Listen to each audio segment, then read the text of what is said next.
Welcome everyone to CRL Asia Season 2. My name is Joel Sylvie. Joining with me is Paper Thin, and we're here for the last day of regionals before we get to the conference division next week.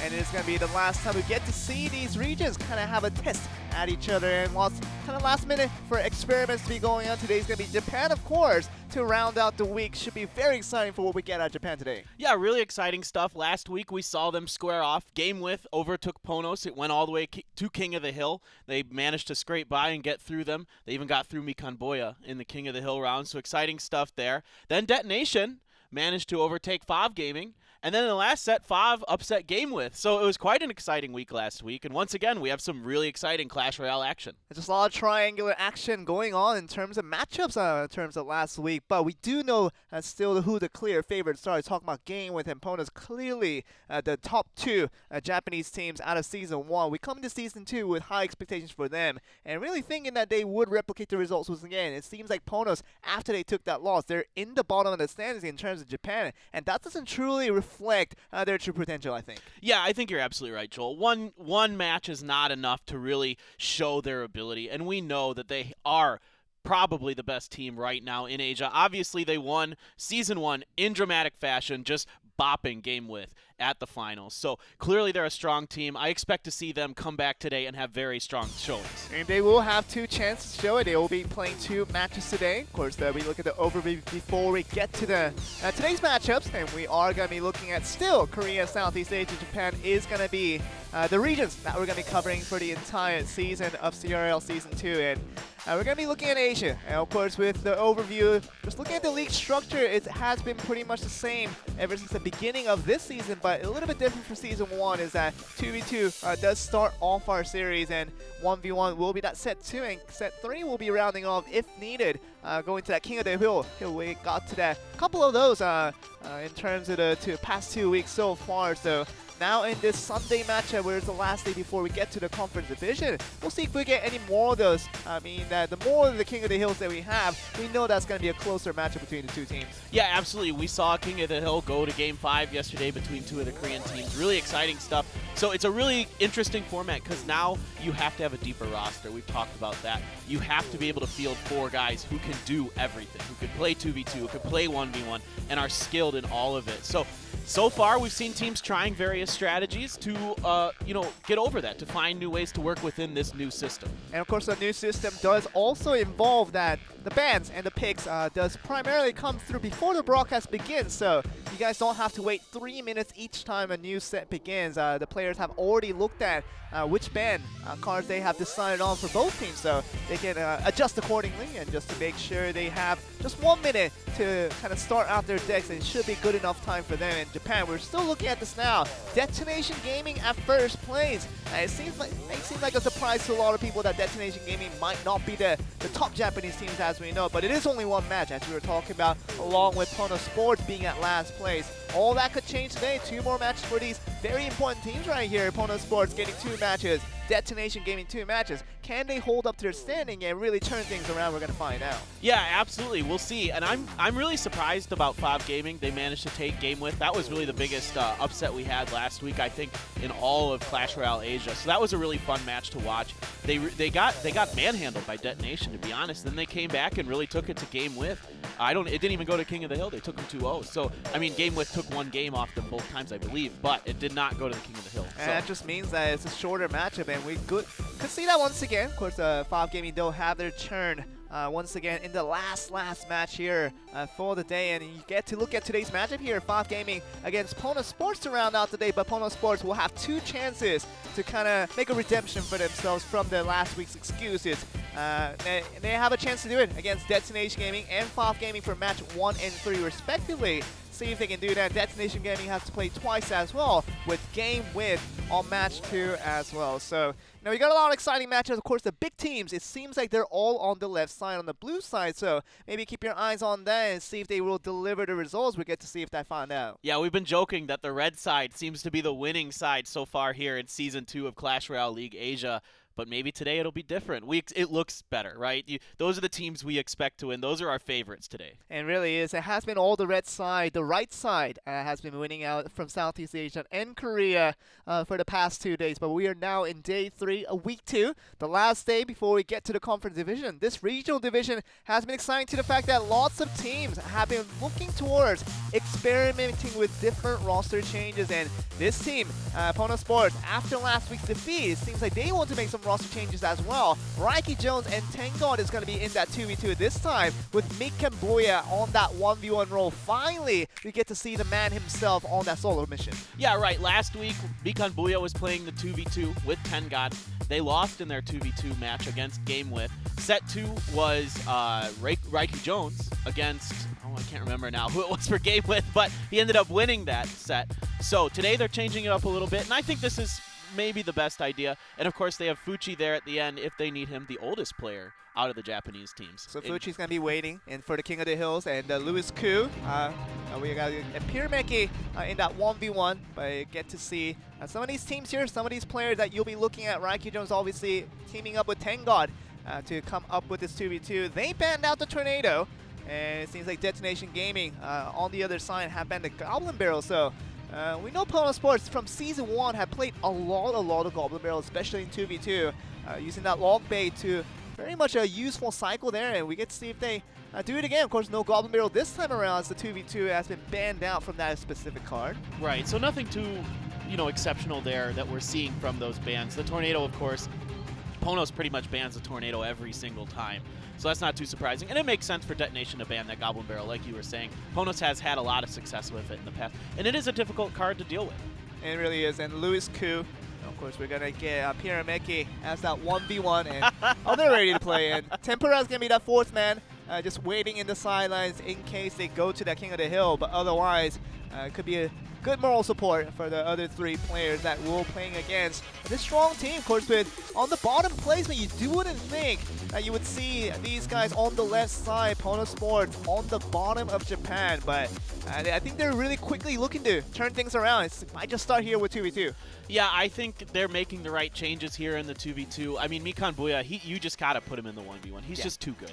You got to take advantage of that and win as many sets as you can having him in that position. And sometimes we do kind of refer back to the days where Season 1, you put that set 3 as an ace match. We remember that kind of format a long time ago where you look for that one player to play that ace match for the 2v2. 1v1 doesn't matter, but one player you can count on to win that 1v1 in the end to give you a team to win. And it always has been Mikan Bouya to come up on those clutch moments when their team needs it the most. And for this Season 2, when starting off with 1 loss already in and not even a single win coming through, I think this is the time they really want to put in Mikan Bouya to find some success here. Yeah, and I think it makes sense because if you have your best 1v1 player, I mean, that's half your games, right? And so it's a little different than last season where you had only 1 game for him to play in the ace match. This year it's King of the Hill.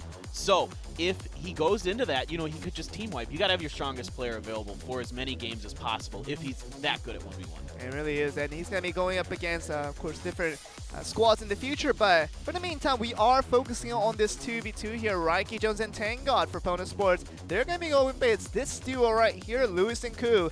We've seen them as the forever duo of this Detonation Gaming since Season 1, and they have never been separated since. Seems like the Tornado and Goblin Barrel ban is what we've been looking at for this specific matchup, and get to see a lot of interesting openings because when you ban out the Goblin Barrel, of course the Tornado's banned out as usual. The Poison is left open and lots of interesting cards. Even the Royal Hogs, they're left to play as well. Yeah, absolutely. We saw a lot of Royal Hogs last week. Sometimes we see some Graveyard things intermixed into the 2v2. Occasionally we see some P.E.K.K.A, that kind of thing. We have seen some Royal Giant Skeleton decks, which are pretty interesting to see, which are pretty fun to watch. I like them. But overall, there's still a lot of different stuff they could do. There's tons of options. Royal Hogs is pretty likely, though. And a lot of things are left open here. Of course, we already know the ban cards. We've seen it already, but they're going to reveal it again. The Season 1 style, but it's going to be Tornado and the Goblin Barrel as if they're surprised. They knew this was coming. This is the Japanese acting, the Hollywood action at its finest. Yeah. These guys definitely knew those ban cards were coming, Clinton. Yeah, so now they get a minute to set up their decks. So they've already pretty much got it prepared, what they want to do. They're just going through everything, making sure it's all set up. There you can see 10 God on the left. They won one game, lost two last week in their 2v2, ended up losing the set to GameWith. And Reiki Jones, of course, did very well in his 1v1, taking it in a 2-1 fashion. Played a lot of Royal Hogs himself in his 1v1, so again, I think that's pretty likely to see from him. So after that repetition of success is what you want to get if you're Reiki Jones, of course, one of the better players right there from PONOS Sports. And we might just see the Royal Hogs being played on both sides could be a possibility well within it. And of course the patch, and that's going to be coming in tomorrow our time. So according to Korean Standard Time, it will be on September 3rd. Currently it's September 2nd. So we're 1 day away from that Royal Hogs getting a little bit of a nerf, but we still kind of have an idea that it's still going to be very much in play still. Yeah, absolutely. It doesn't seem like that big of a nerf overall. It's still going to get a hit or two in. That's pretty much what you're expecting out of it when you drop it, you know, at the middle of the river and split the Hogs. We get to see game one start off here. PONOS Sports trying to see if they can make a retaliation after last week. Didn't go so well against one of the better teams in Japan with GameWith, but this time against Detonation Gaming, currently in first place. See if they can defeat out Quick Golem and a Prince to support. You see a Valkyrie, double Valkyrie. Double Valkyrie. Is this the new strat? Of course, the Valkyrie is getting nerfed tomorrow as well, but oh man, if this works out, I might just try this at home. Okay, Cannon Cart coming in. It's going to do some good damage to those Valkyries. The Electric Wiz is going to take out all those bats. Ooh, a nice fireball to knock that Inferno Dragon off the Golem. You see those Zappies are slowing things down, and once again, the snowball just to knock back the Inferno Dragon again, but still gets a mediocre amount of damage. But how more can they look for here? The Miner going to be quickly wiped away by the bats here.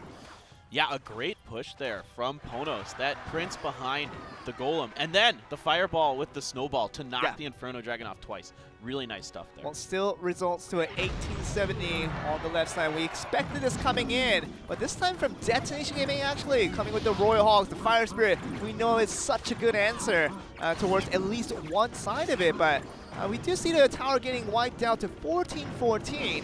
So it's a bit of a trouble now. They're looking for a lot in this next push.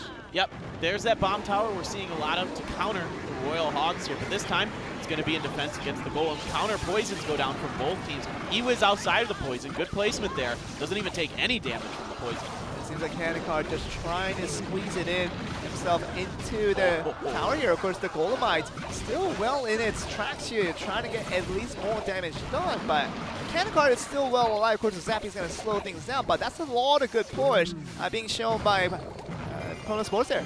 Okay, the Royal Hogs are getting dragged into the tombstone there. A nice snowball to push them back just a little bit more. So getting a little bit of damage, but still that second push from PONOS was quite strong. Those Golemites got so many hits.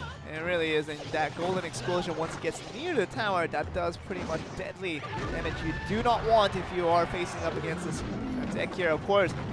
Royal Hogs coming in once again. Fire Spirit on the right side with the Mega Minions helping out. The Prince is going to be very helpful towards getting those piggies out of there, but we'll see more of this here. The Inferno Dragon already losing its track and just kind of losing out, and it seems like the poison just might be good enough. Golemite's getting very, very close here. Yep, once Golemite swing, and that'll do it. PONOS takes game one almost. There's 20 seconds left. I'm sorry. We're not quite there yet. Good Valkyrie placement just to make sure everything is in line. The snowball slowing things down as well. So 3-2. Just one more push is being looked at. Can they get one more here? Because this is a rage being coming through, but still that Valkyrie does survive to live another day. Even that poison is not going to be able to end the game here, paper thin, and we're going to see a game one picked up by PONOS Sports. Yeah, I called it a little early there, but PONOS does take game one. Really interesting there at the very, very end. There was a log that came in behind those Royal Hogs, and it was meant to get those Fire Spirits. It didn't. The Fire Spirits got the Royal Hogs, and I think that's why PONOS ended up not losing that last Princess Tower. And that was very important there, just making sure the Fire Spirits were in good placement for those two. Listen, you can get a pretty good chunk out of those Royal Hogs, and that does you pretty much a good efficiency. When it comes to the Elixir trade out, we do see the notebook just being looked at. Just being peeked over by Reiki Jones after that game one victory. See if game two can result to another victory here, because Detonation Gaming, after that close one, I think they're kind of just leaving a little bit wanting in terms of they could have gotten the win, but just a close margin of differences didn't allow them to get that done. Yeah, I totally agree. I think they didn't expect the Golem deck because they had that bomb tower. You wouldn't play that against a Golem deck.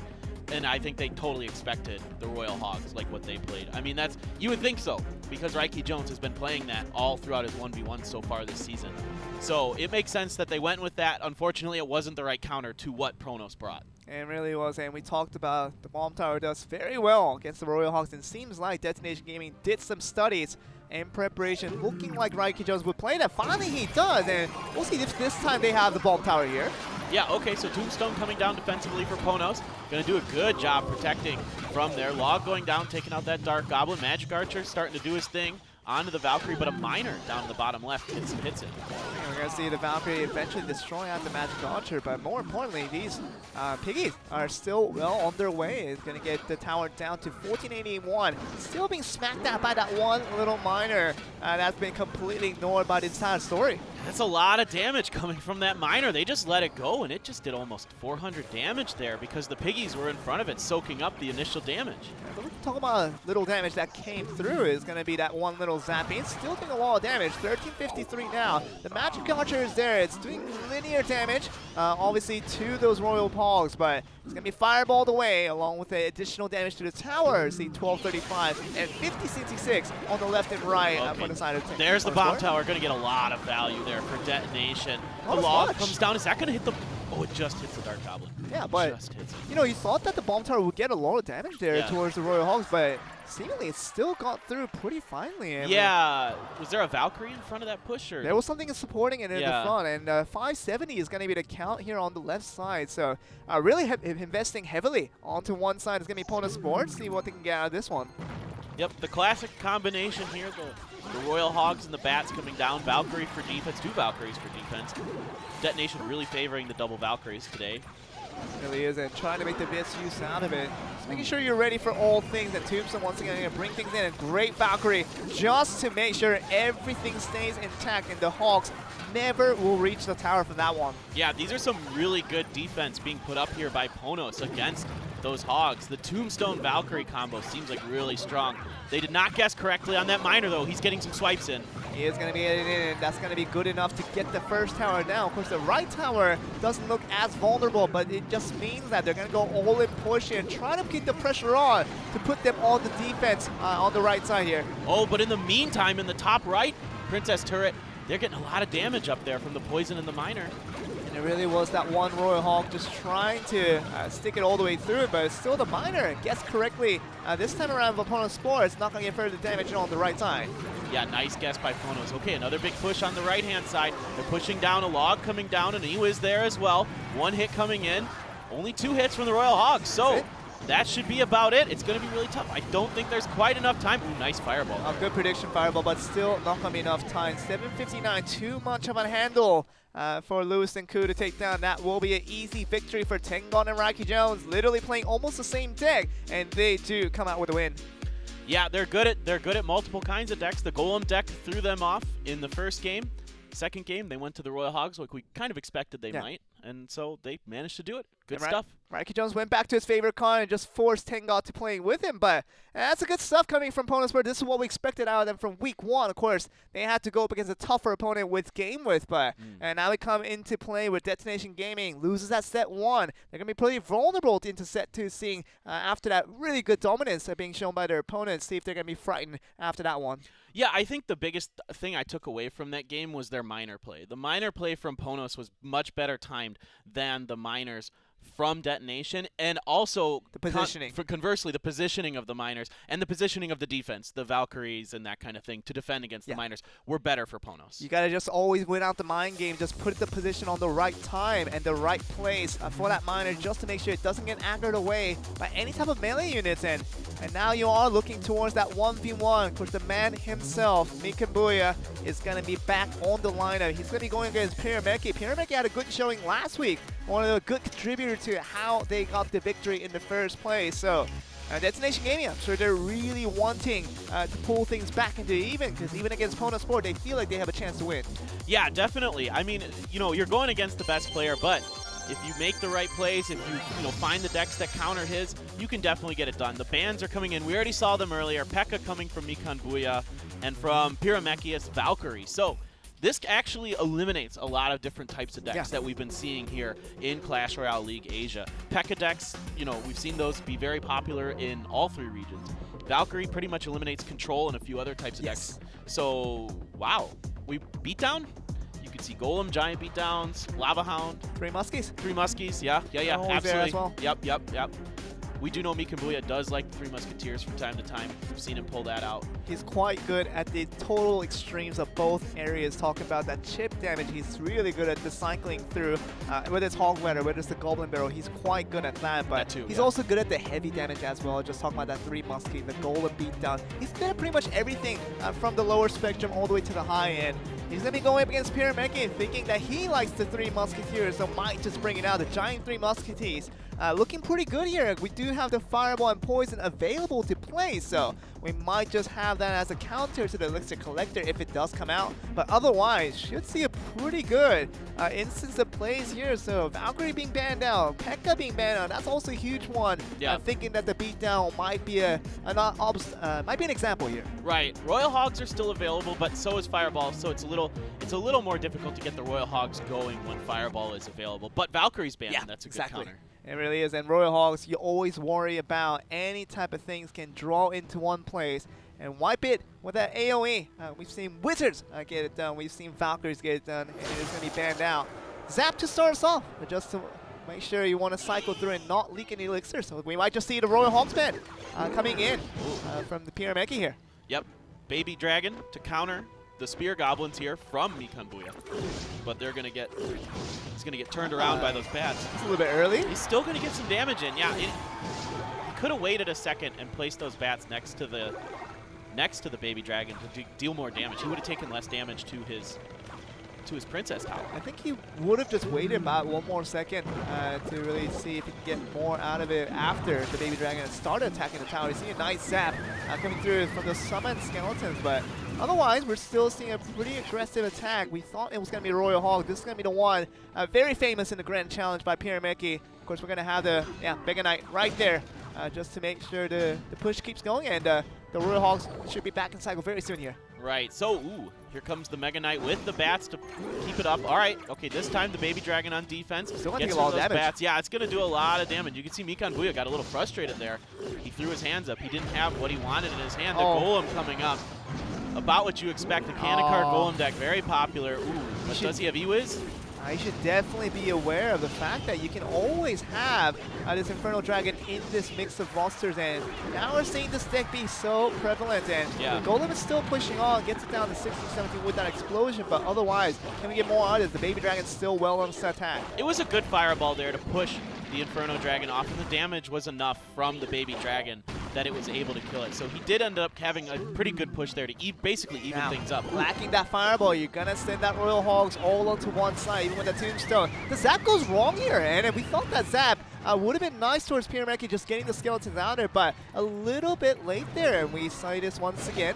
Yeah, Mikan Bouya realizing he's in a bit of a pinch here. He had to use Tornado there to prevent any damage from coming into his towers. He's got a bad cycle here. The Baby Dragon, okay, this time though he is able to get the Golem down to prevent the damage to the Princess Tower. And Royal Hog's coming in. He does have the Fireball ready to go if he wants to use it, but yes, he does, and finally does get it through it. And Mikan Bouya is still well on his push, but what are we going to see from this? The Tornado!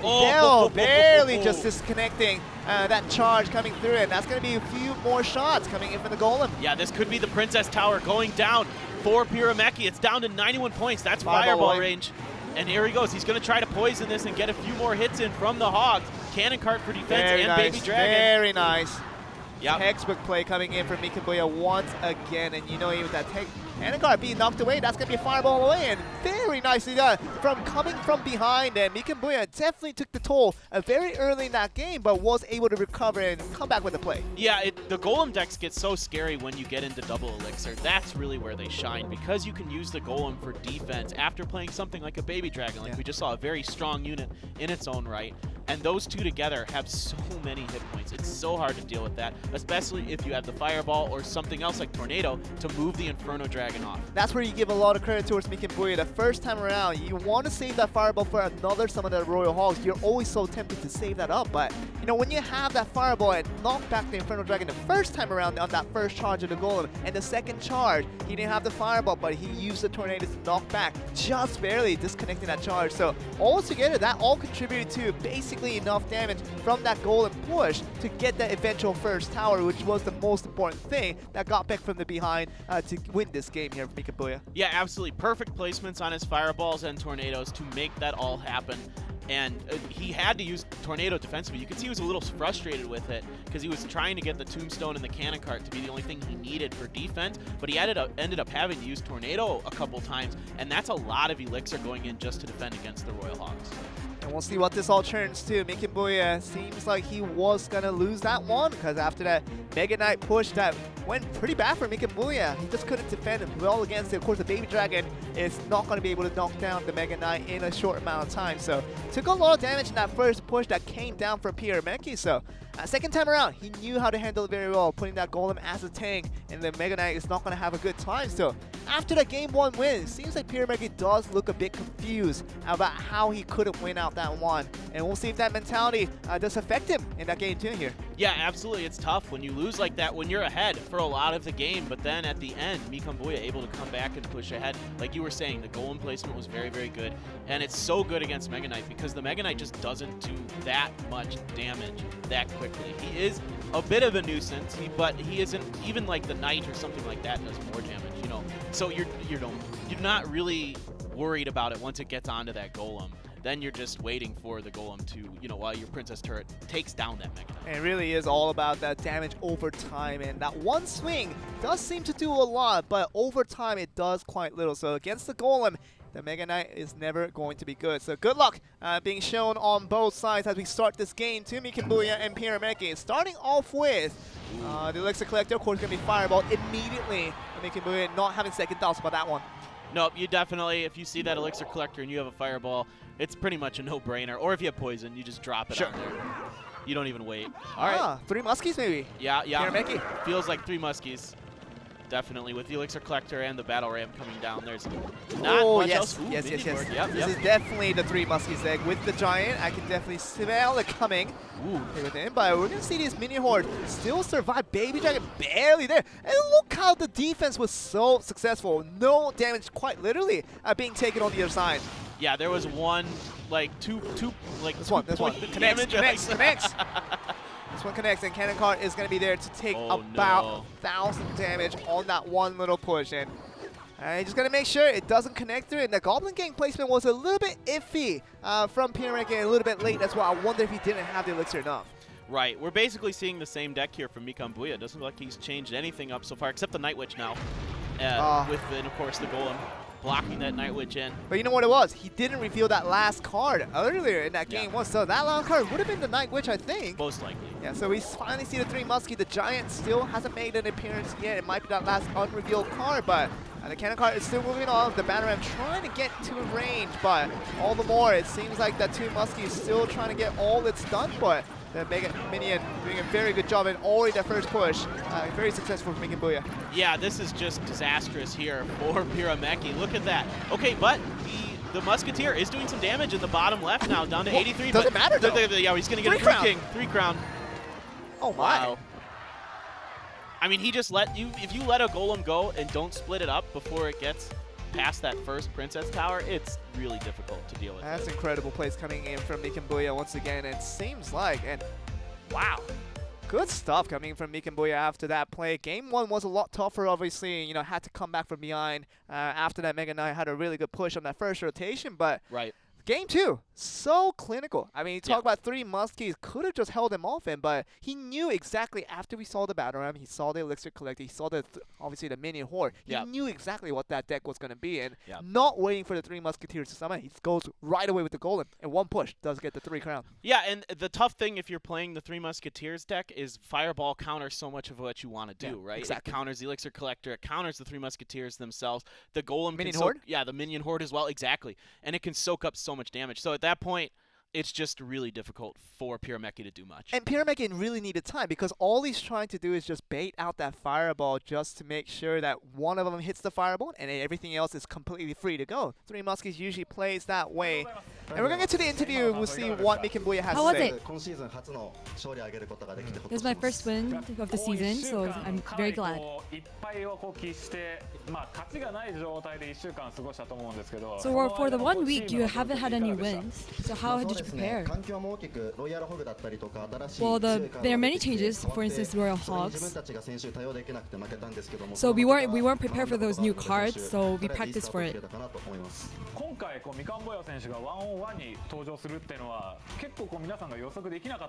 You came out in 1v1. That was very unexpected. Was that a strategy?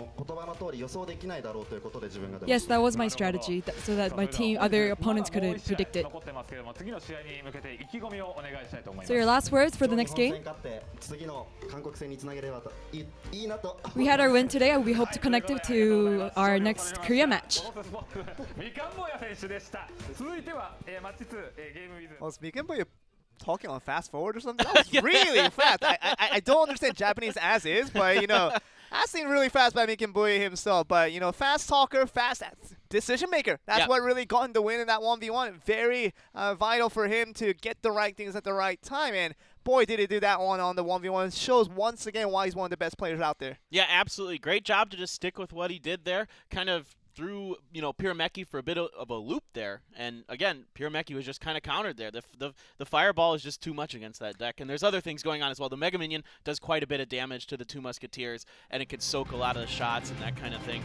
So, great job by PONOS. They get the win. We're moving on to our next set, GameWith versus DetonatioN Gaming. So DetonatioN, after losing, doesn't get much of a break. They got to go right into it here in FaZe. You know who else doesn't get a break? We don't get a break. It seems like after game one, it seems like we're heading right on to game two without any type of commercial break. But GameWith, they're back here, which shown on the lineup, KK, Yuihiro, and Amaterasu. They're going to be all back in the line, really looking to continue on their dominance. But dominance, as you say, wasn't really clarified when they did lose out to one of the weaker Japanese teams from week one. Yeah, so we're starting to see some cracks in the armor from our Season 1 regular season overall champions. They were the best in the regular season. Now, they didn't win in the finals. That was, of course, PONOS Sports. But GameWith seems to be faltering just a little bit. They did beat PONOS, but it went to the King of the Hill last week. But again, they did lose to FOB. And that's a pretty big deal. And to losing against FOB, you have to kind of talk about pride that is involved within that. Of course, GameWith knowing them as one of the best teams that we know. But it is a different story altogether when you don't get the wins, and they only got one of it out of two attempts they had from last week. They get one attempt today to really solidify their standings after this week 2. 2-1 will look pretty good on the scoreline heading into week 3. So GameWith, they want to take some shots towards DetonatioN Gaming, which a team that has already suffered a defeat already against PONOS Sports. See if they can get a win this time around. Right, kick them while they're down. There's nothing wrong with that in esports, man. You gotta take advantage of it while you can. So I'm really excited to see what they've got for us here. We'll get the bans in just a second. We actually haven't seen them yet. We didn't get the card before here where we saw the matchups like we usually do. So let's see what they've got for us. I'm really curious what both teams are interested in banning here. We're starting to see some different bans in 2v2 than just maybe Tornado or Poison. We're starting to see people kind of change up how they think about 2v2. And it seems like the roster that's going to be selected here for GameWith is going to be Amaterasu and Yuihiro to start off in set 1. Of course, Louis Koo is going to be unchanged for their 2v2 endeavors. That looked not as good against Raiki Jones the Tengar, but definitely had some moments there where we thought that would have gotten a pretty good win on that, especially on that game 1. Yeah, definitely game 1 was really close. Game 2 as well, they're doing a good job of doing a lot of damage to the Princess Towers, but not finishing it. Ooh, the bans. Royal Hogs, sure. Absolutely, and Cannon Cart. Yeah, absolutely. These are really strong cards right now, especially in the Japanese meta. The way that they play, they love Cannon Cart. And they're literally just banning the newly introduced cards that are so strong because of that recent buff they had last month. That's the reason why both of these cards will be getting a nerf just tomorrow. And September 3rd update with the balance patch that will come in. The Royal Hogs will have initially slower attack speeds and slower attack speed all the way through, and Cannon Cart with shorter range makes it tougher to track onto that tower from that Princess Tower. But you know, these two cards make a lot of sense to ban even in a 2v2 environment. When you have two sets of these going in, it does make a bit of a head scratcher. So we'll see what these two teams have in preparation for these decks. Of course, 1 minute to decide all. Yeah, absolutely. Yui Hiro and Amaterasu, they should be the favorites here. They did defeat PONOS last week. It was Raiki Jones and Tengad, but even still, they're both very good players as well. So they were able to get the win. It was a close set. It was a 2v1. So I expect them to do well here again today. But Detonation could surprise us like they did last week and take down GameWith again. It really is, and Destination Gaming may be full of surprises here. They did win out on that last attempt, and we'll see if that means true once again for them, because we really are looking for a win after they just lost one against PONOS Sports. But we're going to be starting off the game one here. Of course, no Royal Hogs, no Cannon Car. We'll see what these two teams bring here in a second. GameWith and Destination Gaming. Yep, we should see some Tornado. I would expect to see Tornado here. We could see just about anything else as well, but Tornado's almost a given when it's not banned. Well, we'll see the waiting. Okay, there's a Miner. Miner comes in pretty awkwardly there with the Mega Minion there to limit the damage, and let's start off the Ice Wizard on the right side. Ice Wizard. No, but on the right side. Why on the right side? Yeah, that's interesting because, okay, look at this. Detonation pulling out PONOS' bag of tricks here using the Golem Prince beatdown. Now, this is important. Was that just a mistake coming in? Ooh, Rocket. Yeah, we see the Rocket, and you can look at that Ice Wizard doing a little bit of damage, but I'm sure that wasn't the intention when it was first summoned now, so. Ooh, a Prince of their own. So we might just be another beatdown deck on the other side, but this Infernal Dragon is still making it very much a hassle here, and the Infernal Dragon does get targeted by the Princess Tower, but still very late on the reaction in terms of Fireball, so it takes a lot of damage, 1933 on the first push. Yeah, so far the first push doing just a little bit more damage to the left-hand side for Detonation. A decent little push there, but that Rage really didn't do much. Yeah, I would have to say that Ice Wizard on that first try going on the right side was definitely a mistake. Yeah. I think they wanted to get on the left side. Makes a lot of sense against the goal push, but might have been a misdrop. Yeah, it might have just been double golem. Okay, so that's not a mistake. Can that bridge hold that much rock? I don't know. I don't know, Joel. It's taking one at a time. It's gonna go in order just to make sure it doesn't clog up the lane. But now we're still moving through here, and it seems like the Rocket once again very good value going towards just the Infernal Dragon. So not the best value as we kind of expected from that one, but that one little golem is still moving on. It's gonna do a lot of damage here. Of course, Tornado, very good. Very good. Pulls it in the King Tower, activates it. Guards coming down for defense here as well, but two of the guards actually end up kind of going up to the north, unfortunately, for Detonation there. Yeah, but we know it's so appropriate when you see a golem just stranded all by itself, naked golem with no support. You just tornado that all the way to King's Tower, and it makes it so easy, especially with a 2v2 game where the King's Tower is a lot closer to the Princess Tower. So now we know the situation that the King's Tower has opened up, so extra defense being supported by GameWith now. Yes, we get to see the Wizard there. Not too often we get to see him in Clash Royale, and he did a very nice job taking out that baby dragon, but copying cats. Yeah. Oh, here we go. Okay, the Rage coming in. This is going to be interesting. Double Mega Minion here from Detonation to try to protect this. Good zap just to limit both the Infernal Dragons that were trying to get the damage through to the Golems. And as long as you get good defense in from here, it seems like 4-16. Oh, look at this Miner. Oh, this Rocket is going to get the job done. And Miner's going through, and it seems like as long as we see a pretty good defense from this one, I don't think that GameWith should get this game here. And 1 second, and that will be Detonation Gaming picking up the win with 400 HP left on the left side. Yeah, really nice stuff there from Detonation Gaming. I don't think I ever saw a Tornado from them even. I didn't. Just a Rage yeah, was kind of their primary spell that really made all the difference here. Yeah, no snowballs, no fireballs, maybe? They used Rocket. They were using Rocket to take out the Inferno Dragons. And eventually the tower. And eventually the tower as well. So we thought that 4-4-6 Elixir tree wasn't the best for Detonation Gaming initially when they were going for those. But Inferno Dragon, having it and not having it on the golden push does make the world of a difference. And we have to maybe mention that 4-4-6 trade was maybe a little bit beneficial towards Detonation Gaming in the end, because they did win the game in the end here. Yeah, you started to feel like Detonation might lose it because GameWith had that push with those two golems multiple times, and it looked like those pushes would do so much damage, and they did quite a bit of damage, but they were able to defend it just well enough and use those rockets offensively in the end to secure the victory. now our favorites coming in from GameWith. Losing this game 1 does get us a little bit shaken here as to what we can expect out of them in the game 2. And we're still into this first set. Anything could happen from here, but altogether, we are now moving on to game 2 with a lot of question marks as to GameWith. Are they actually going to lose to Detonation Gaming 2-0 here? Right, they lost to Fav last week, so are they going to go down again and get upset again here in Season 2? That'd be a shocker. Yeah. It absolutely will be, Paperthin, and we'll see if this comes through here. Of course, the Ice Spirit start us off for Royale Asia on the side of GameWith. Yeah. Now we're seeing the minor move it. Of course, the Mega Minion will do a good job, and now we see the Giant Skeleton just hop in onto its own and trying to do a lot of damage towards that Golem push here. Yeah, will we see the Royal Giant follow it up, a Mega Minion of their own, to deal with the other Mega Minion?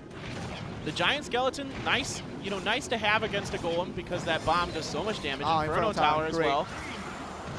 Oh, but the Golem got outside of the bomb damage thanks to that Inferno Dragon and the Mega Minion. But it got a little bit of the Inferno Dragon, so that gets it away. So now this push once again coming through with the Golem and the E-Wiz. So still very much a question mark as to what GameWith brought that there for their own win condition, but still a question that we're looking for answers to here, Paperthin, and we'll see what it results to here. Yeah, the bats get zapped, the fireball comes in. This is looking like a decent push here from Detonation. They have to counter with the Giant Skeleton. The Valkyrie's still in there. The Inferno Dragon's locked onto the Giant Skeleton, but gets taken down.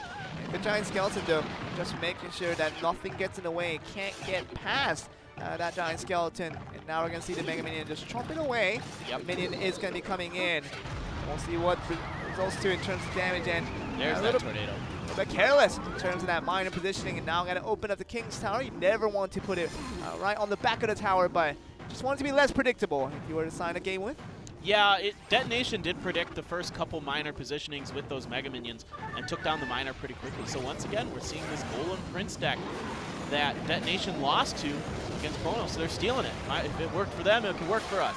It really is, and now we're going to see this come through. The Inferno Tower is going to be taken out by the Rockets. A pretty good trade out there, so Golem is going to get the explosion damage a little bit late, but it does open the King's Tower regardless here. Yep, a good tornado again to open up the King Tower. Valkyrie's still alive, dropping more Golems, so both teams just trying to get one of these Golem pushes to go through. There you go, that's what you got to do. Good minor position there, reverse psychology just to make sure you think that you're going to put the minor on the back side. Does put it on the front side this time and guesses wrong from the side of Detonation Gaming. Yep, okay, this time much better placement with the Giant Skeleton here. It's going to be on the back, and Executioner comes in as well to clean up these bats and start doing some damage to the Giant Skeleton. 2 Golems, though, on top of that Inferno Tower. Inferno Tower is still moving on here, and the explosion is going to be good enough, but the second Golem is still well on its way, and it seems like the Tornado is going to be the last resort here, but can they get more out of this? Because the Golemites are still pushing in, and it seems like they're going to defend this quite well for now, but 13-20, and downing down a little bit more here, and the Valkyrie and the Prince is double minor. The double minor, you do say, it's putting a lot of work into this, and 534, that was a lot of investment. Do they have anything to defend against this? Yeah, I'm not so sure. It's going to be tough to take down this tower. On the left-hand side, yeah, okay. Oh, the King's Tower doing so much work here, Paperthin. We talk about Prince barely going down because of the extra support coming in from the King's Tower. And the minor, once again, gets wronged here. And that's going to be a trouble here, 53 down. And one more minor, that's going to do it. And Yurihiro Amaterasu for GameWith gets that Game 2 victory. Yep, changing things up just a little bit there. That Inferno Tower was actually kind of a big deal because it slows down those Golems so much, as well as with the Ice Wizard. Yes, between those two things, yeah, that just makes that already slow unit so much slower. Great synergy coming in for the Inferno Tower and also the Ice Wizard. That's something I really want to mention as well, because I think that was a key change-up. I really slowed down the Golem push, and as long as the main Golem, not the Golemites, make it to the tower, it's not going to be as dangerous of a push as you think for that 8 elixirs. It's all about getting that Golem to the tower and making sure that explosion damage goes all the way through to that tower, which does hundreds of damage and can be very crucial.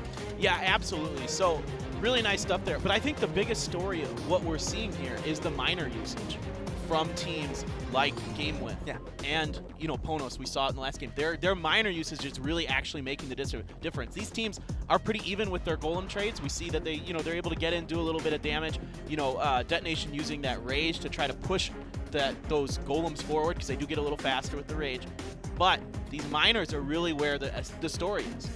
And really just mixing things up in terms of positioning was the most important thing. Just tricking out the other side of Detonation Gaming with those miners, of course, opening up the King's Tower a little bit halfway through that game, but really didn't matter when the miner was going to be get sprung every single time thereafter by Detonation Gaming, meaning that you're going to take a couple of those hundreds of damages each time that 3 elixir miner does come to your side. Yeah, exactly, Joel. So both teams getting ready for the deciding game of the set. We're going to our game 3. Will they just keep using the same decks? I mean, basically, Detonation has gone with the Golem Prince, you know, kind of combination with Ewiz and Rage. Exactly, yeah, Rage is a very important part of that too.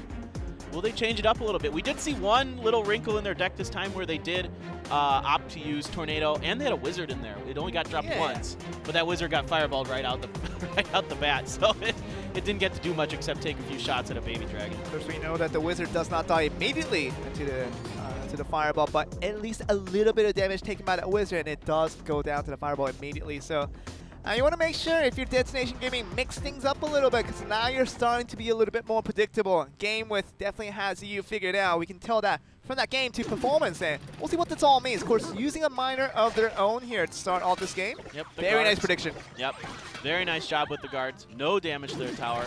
Leading with the Valkyrie, a counter Valkyrie. Okay, Lumberjack this time from Detonation to counter that miner. Yeah, might be another golden push here. I have to just think with that Lumberjack, but you're going to see from here, obviously with the log and the bats, it's going to be good enough to take down that Lumberjack charging in from the back, and it's going to even do a little bit of damage with that one bat taking a bite out of that Princess Tower on the top. So an Ice Wizard and an Inferno Dragon here for Detonation Gaming. So they like the Ice Wizard as well. Ice Spirit gonna get shot. They like it a lot. Yeah, he's gonna get shot, but he's gonna jump on that Ice Wizard anyway. Ooh, okay, so a giant. Okay, here's that giant skeleton, Royal Giant. Royal Giant, that's the key strategy here being planned. Now we know the Infernal Tower does so much towards the Royal Giant, making sure it doesn't even target towards the Princess Tower, and that is an absolute tragedy if you are the side of Lewis and Koo.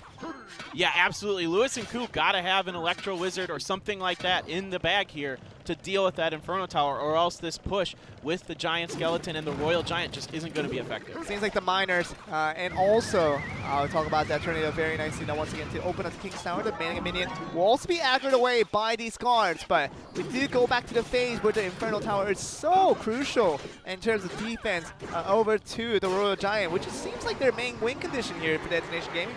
Yeah, absolutely. A good job by them with it. It is very strong against a lot of these like beat down or thicker decks that you're going to see because the Royal Hogs and the Cannon Cart got banned. So there's a lot of beefy cards that teams are going to be relying on. We'll see what this all translates to. Of course, a heavy push coming once again. Can they get more out of this? As long as the Inferno Tower can track towards. And look at that prediction. That was just very, very cute coming in from that side. You knew. That miner. The miner was trying to get in the hacks, trying to go for that, but we still see the Royal Giant very limited towards only a couple of shots here. And that's not good news if that 6 elixirs only gets you about a couple hundred damage. Yeah, so interestingly enough, we're getting the bomb tower here coming down for defense. Miner. Detonation Gaming. Yeah, the miner's doing so much damage again. The Ice Wizard slowing down the Mega Minion so much, and we know what that means. And that's going to be more crucial damage. That's going to be hurting to it here. 249 once again, we're just waiting for a Giant Skeleton of their own. And now the Inferno Tower ready to charge the rewards, and this is going to be trouble once again. The Royal Giant has nothing to shoot at other than the Inferno Tower. Yeah, it did get pushed back, so it wasn't in Inferno Tower range. So this time the Royal Giant's going to get a few shots in, but a nice fireball. So much value in that fireball. With that Ice Spirit just splitting it for that 1 second, it's crucial enough. And we're going to see the miner not do a very good job here on the side of Detonation Gaming, but on the side of GameWith, the double poison will get the job done. No time to react. For Detonation Gaming, losing game 1, they do come back in game 2 and 3, and now GameWith are going to win set 2. Yep, really nice job there. That Inferno Tower that missed that miner, so Detonation tried to get cheeky there and predict that Inferno Tower with that miner, but GameWith out-predicted them and waited just a split second long enough that Inferno Tower didn't get locked onto the miner. The miner went and fought the Giant Skeleton. Yeah, that 200 IQ play with that miner sometimes looks quite good, but on that instance, this looked quite silly. Just handing a naked miner in the middle of the field obviously does nothing. And eventually, that Royal Giant was the key strategy coming in from Detonation Gaming in that game 3, thinking that was the play to really catch the opponents off guard. But GameWith very cool and very composed on that instance, and had the Inferno Tower once again. No need to change that. It was so successful in Game 2. Why not use it again in Game 3? Yeah, I didn't see an Electro Whiz from DetonatioN Gaming. One of the #1 rules of playing Royal Giant, you gotta have an Electro Whiz. It's true. It's gotta be there. You're a pro. Yes, if I play so much Royal Giant, I have to have Electro Whiz in a deck, or else my decks are just bad. It really is. And you got to talk about the main threats coming in from the Royal Giant. It's literally those two cards. Talking about the Inferno Tower, talking about the Inferno Dragon. Yeah. And what's their main counter? Ewiz. Right. Ewiz, you gotta have Ewiz. You can try to get by with Zap or like Ice Spirit or something like that. And these days, because Fireball does have the knockback and Snowball is the knockback, you can see a little bit more variation, but where you're gonna get the most efficiency is with Ewiz. Really is. And we're gonna go into 1v1 now. Ooh. After that set 2 came along, we saw the balloon being banned out on the left side for GameWith, and KK. Seems like he really doesn't want to go against the balloon here, and we gotta get Tempura on the lineup on the right side, and we're gonna see him banning out. What did he ban out? Did he ban out the Miner? Miner, yeah. Okay. So we're seeing Miner become a more frequent ban, especially in 1v1. It's such a useful card. It has so much flexibility, and that's what really makes it one of the best cards in the game, is because you can put it anywhere on the map. It really is becoming a main win condition for a lot of these 1v1 players out there. You talk about Royal Hogs being a main win condition for a lot of these players, but even without it, the Miner, Poison, does go so well, and as long as you have the Fireball, you have that for defense. Everything works so well in this current meta that the Miner, the cycle, does a lot of damage over time, and really about chipping away the damage, and less so about the all-in damage that can come in from a beatdown. But I can see KK, obviously banning out the balloon. I wonder what he has in mind. Of course, banning out the Miner for Tempura. We kind of have an idea. Maybe the Royal Hogs might be back in play. Yeah, definitely. So Royal Hogs are absolutely a possibility here. We're going to jump into Game 1. It's going to be GameWith versus DetonatioN Gaming. KK for GameWith versus Tempura for DetonatioN Gaming.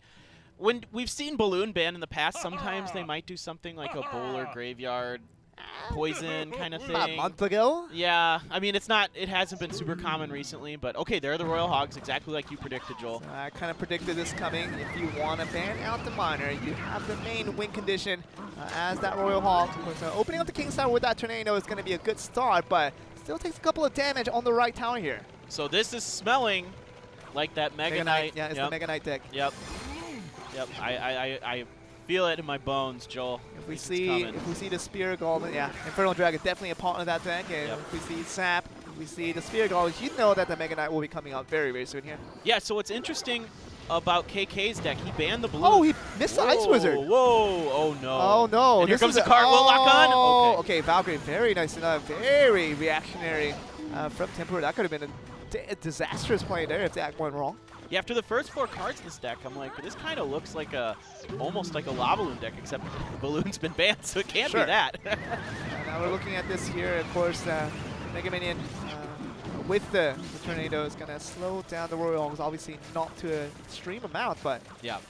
But so far, Tempura coming out a little bit ahead in these exchanges. The Mega Minion's just not enough to deal with those Royal Hogs. He's got to try to save that Tombstone for the Royal Hogs. That's really going to be your best counter. And even if it was the perfect defense, you have to have the NATO with, and then that makes it 6 elixirs already with those 2 cards, and you're already losing on an elixir off that one. Yeah, absolutely. That's a really good point, too. Ice Wiz coming down on the left side for KK. Inferno Dragon to counter that.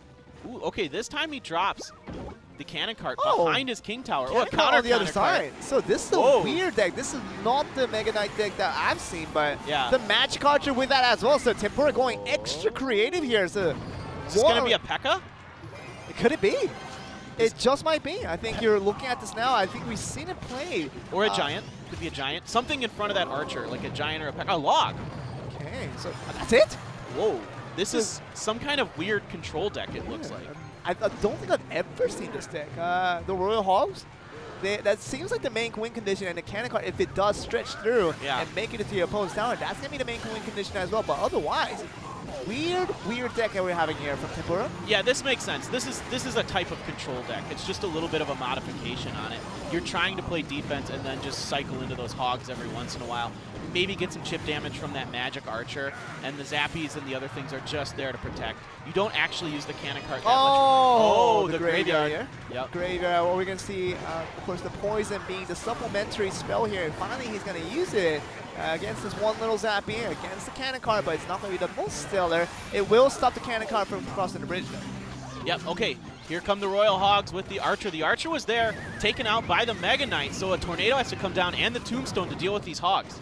Okay, now we see the skeletons from the Tombstone. Does a pretty good job of stopping the tracks of those piggies, but the Zappies are back, and they're very well acquainted with this situation, see what we can get out of it. Of course, the Graveyard Poison being looked on, and that's going to be the opportunistic KK. See if we can get this done, but you see once again a cannon call on the right side, making it difficult to pick and play up. Yeah, exactly. Smart placement there by Tempura. That cannon cart does do very well against Graveyard because of its high-ish rate of fire. It's not super high compared to some units, but it's high enough that it does a decent job against those skeletons that come out. The Royal Hogs all on the left side. This is a heavy push. Once again, we see a right side Graveyard. I wonder if we see the poison as well. This is a dangerous situation. We don't see it quite yet. And the Graveyard is just all alone. It's doing a lot of damage. That is a lot of damage there. Nothing doing. The Zappies and the Valkyrie were focused on KK's Valkyrie. Hey, look at this. KK very reactionary once again with that cannon card. And it's going to make the Valkyrie usable in this instance. Zappy's not going to get too much damage on the right side. It seems like that one little Graveyard, even without the poison, did a very good job there. Yep, okay, a Fireball coming in, preventing that cannon cart from getting within range, but the Graveyard's here. Zappy's trying to counter it. A log comes down as well to really prevent any more damage from coming through. Only about 200 damage plus a poison. That's going to take out the Zappies and the Archer. That's a lot of value. Very good. Just a remainder poison. Talking about not playing it with the Graveyard at the same time, but going to go for a later one just to make sure that the Magic Archer and the Zappies go down at the same time with that poison. Yeah, that was a really nicely placed poison. The Magic Archer did get one shot off that clipped the tower, but that's it. That's not that much damage. Ooh, the Royal Hogs on the left side, though. This is a dangerous one. Oh, but nice log, very nice Tornado. Just making it go to the right side was the answer. All the supporting troops were on the right side, so if those Royal Hogs with that log onto the Tombstone got the job done, that would have been a lot of damage onto the left side. Yeah, it really would have been. I mean, it's still doing damage to his weakest tower, but it's less damage overall than it would have done. Nice poison here to catch that Magic Archer, doing a lot of damage to this turret. Eventually, I think KK's going to get it done. It seems like 114, of course, just one spell away. And the Royal Hogs, they have to go for it all here. Yeah, it's going to be difficult. Tombstone comes down. The Ice Wiz is already there to slow everything down. Valkyrie as well. The Tornado to pull everything in. And Valkyrie's doing so much work. Cannon cart on the left side. This is important, but can it get enough damage in time? The Fireball just trying to do anything. 33 to 6. Oh, that would have required one more shot from the cannon cart. That was all it took. But oh my goodness, KK, I'm sure he's sweating under his hair right now. And very close one. Closer than we expected. Yeah, that was... I mean, at first it seemed like Tempura just kind of had the tempo. He was keeping things pressured onto KK's side, but KK being very patient with that Graveyard, waiting until double elixir to pull it out, and eventually getting the win because of it. There just wasn't quite the right answers for Tempura there. The Magic Archer can only do so much, and if it gets caught in that poison, it goes down pretty quickly. And it's about that poison that came a little bit after that Graveyard on that one instance when that Magic Archer on the left side, when that two Zappies wanted on the right side. He could have just used that poison a little bit earlier, but we didn't see it with the Graveyard. We saw it later. And I think it's a little bit interesting the fact that you got both the Magic Archer and two Zappies out of that. Just trying to get maximum value every time. What's going to be KK? Yeah, absolutely. You're absolutely right. KK was getting so much value out of those poisons. I like what Tempura was thinking. I thought it was a pretty unique deck and a really interesting deck. It's a very cool version of Control, but it's almost a cycle as well. It's kind of this hybrid deck. So I really liked it. I thought that was really interesting to at least see, and I learned something new, so I'm okay with that. Thanks, Tempura. There you go. We're going to see Tempura's deck be a little more popular once he gets starting to get some wins here, but that game one was very convincing to the fact that almost in the late game, he almost won out with that one little cannon cart on the left side, but still just one shot away when that poison did the last tick, and yeah, it's very close. It was very close, yeah. So far, nothing different for KK. He might just be running the same thing. There's that flying machine that we saw do a lot of work yesterday, Joel. It was all about the Koreans making the best use of that flying machine. That poison Gonna do a lot here and still standing above that poison, it seemed like. Very nicely done. Yeah, great timing on that poison, allowing the Ice Wiz to only take a couple shots from the flying machine before he gets. Ooh, he's leaking a lot of elixirs. Yeah, KK just waiting for that right moment to go for the Valkyrie. Did not want to put it a little bit early, so he wants that Valkyrie on the other side to come to his side to make sure the Princess Tower helps him out a little bit, but did take a lot of elixirs here. Yeah, so it's feeling like the same deck. Ooh, Hog Rider on the left side for Tempura here. Nothing so far to defend. Okay, there's the tornado. Just opens up the King's Tower. That is a disaster if you are on the side of Tempura, knowing that the Hog Cycle is going to be your main win condition, and now you do have the King's Tower to supplement that defense. Yeah, this is looking difficult again for Tempura. And once again, we're seeing these players this season be much more confident in sticking with the same deck from game to game. Last season, it felt like they would change things up more often. This season, I'm noticing I'm just like, I draw an arrow down on my little sheet whenever they use the same deck, and I'm drawing a lot of arrows. Well, I mean, you're gonna be losing a lot of ink on that one on your pen, because you're gonna be drawing a lot more lines, because it seems like the players are very adept and trying to make things work with one single deck, and trying to main a certain type of deck does work out quite well. You see once again the Hog Rider very much nullified with that Tombstone, with the King's Tower helping out as well. Yeah, absolutely. So it's going to be interesting to see what Tempura's final card is in this cycle deck. So far, nothing doing. KK, he's playing good defense. KK's only done a little bit of damage, but we haven't even seen the graveyard yet from KK. Yeah, graveyard is going to be starting now. So this 1 minute mark, that double elixir is going to be where everything happens here. Of course, the tornado once again doing pretty well to knock out the fire spirits as well. So limiting it to just one swing. Very nicely done once again by KK. Yeah, but another strong push coming up here on the left-hand side with the Valkyrie, but that cannon cart does so much damage to the Valkyrie. A Valkyrie of his own in front of it. Playing good defense here. Mega Minion to take on that flying machine. Whacks it down. Does he have nothing for this? Okay, he's gonna do the graveyard poison. Graveyard poison might just come into play. Okay. With the Valkyrie, just can leave it alone. But the Mega Minion is doing a lot of work here, Paper Thin. Yeah, that Mega Minion caught right onto the tower. Nothing in front of it. The Valkyrie was busy. Yeah. I love these later poison that we never see from ladder plays. You always see that 9 elixir investment at the same time, but this is a very different take from KK. Yeah, it's smart by KK to wait. You usually expect Graveyard and Poison to come down in the same instance, but if the counter is Valkyrie to the Graveyard, then you do not want to drop that Poison because it isn't going to do enough to the Valkyrie to make it work. And you see supporting units on the left side and on the right side as well. The Valkyrie on the left, you see the Mega Minion on the right, and you get the Poison on the all at the same time. That's the best value you can get if you are looking towards the KK, but the very much a late cycle being played out here once again. Valkyrie just to soak up the damage, coming in for the flying machine, making sure it does no damage to the tower. Yeah, absolutely. That Valkyrie has so many hit points. Her nerf is going to be to her attack speed, not her hit points coming up. So she's still going to be a tanky unit, still very viable, I believe. But one graveyard away. Yeah, one graveyard away. Here we go. The poison coming down. That's it. That's the 9 elixir. That's going to be the damage of doom. And it seems like the Hog Rider will not have enough. And Tempura just holding his head as if where it went wrong. But from the beginning to the end, KK had this under control. Yeah, KK playing the same deck 2 times in a row. And Tempura just didn't really have the answers for it. The Hog Cycle, if he's going to play Tornado again, then Hog Cycle, you just can't do it. It really is. It's too powerful when that King Tower is activated. You talk about Graveyard, you talk about Hog Rider, anything that gets onto that Princess Tower just latches onto it. That King's Tower, having it on and off, such a huge difference. And you talk about not banning at the Tornado, and you think of playing a Hog Cycle when you are the side of Tempura. And that was a kind of a bad decision in my part in terms of strategizing to build your deck. I think you're trying to win one game, and I think the Hog Rider cycle wasn't the way to go. Yeah, absolutely. Well, we're going to get an interview between these two players now. With Amaterasu, how do you feel right now? I've been 2 wins and 1 loss with the Japanese team, so I'm very happy. I'm sure you've tried many things to prepare for this. So what have you challenged yourself with today?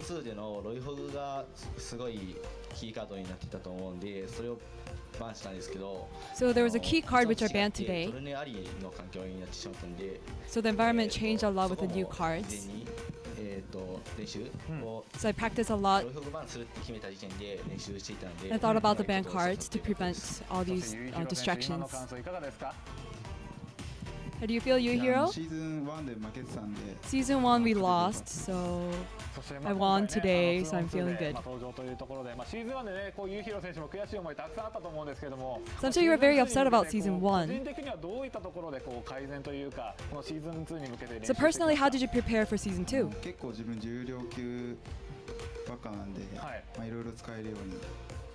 So I've always used the same decks. I've prepared myself so that I can use various decks. So how do you practice communication among your team? Recently, we talk a lot within amongst our teams.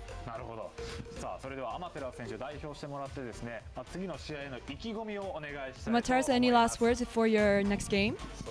I'd like to win the next upcoming games and win Season 2 too.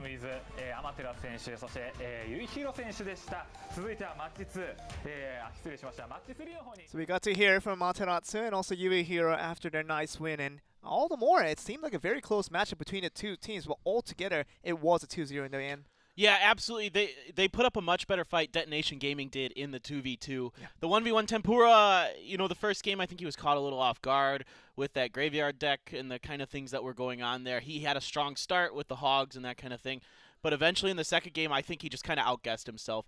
And that's okay. I liked his idea with those decks. He tried some different things, especially that first deck. I thought was really unique and interesting. I mean, both for that 2v2 and that 1v1, the game 1 looked a lot better for Detonation Gaming than did for game 2. So after they lost that first game, they couldn't hold it together. Whether it was that 2v2 or that 1v1, didn't matter. They just couldn't hold it together for that second game, and they lost out in a much more convincing fashion. Yeah, you're absolutely blah blah blah blah blah blah. I'm talking now. You're absolutely right, Joel. We're going into our third game here. PONOS against Fob.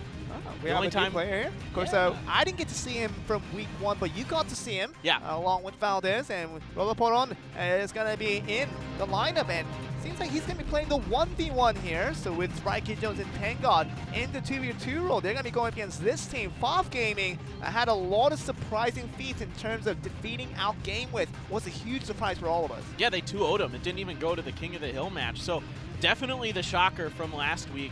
Really interesting to see what they're going to bring. Rad, Yakitori, Donnie, and Kensumeshi here.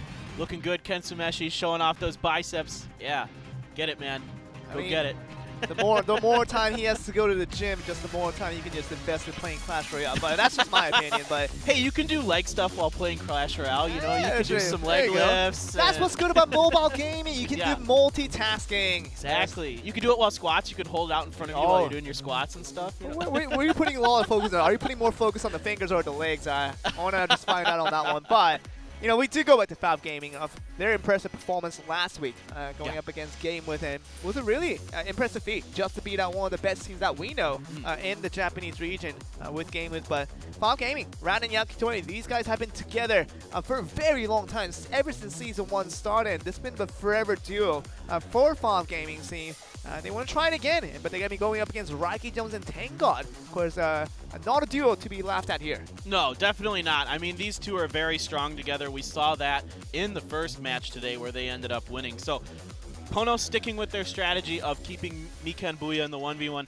At the end of the day, I think they're going to win more sets that way, so it's kind of important because, right, you got to win those sets to win it all. It's half of your games, potentially, if you just 2-0 everybody all the time. So, and then you can still keep him for the King of the Hill if he does the 1v1 anyway.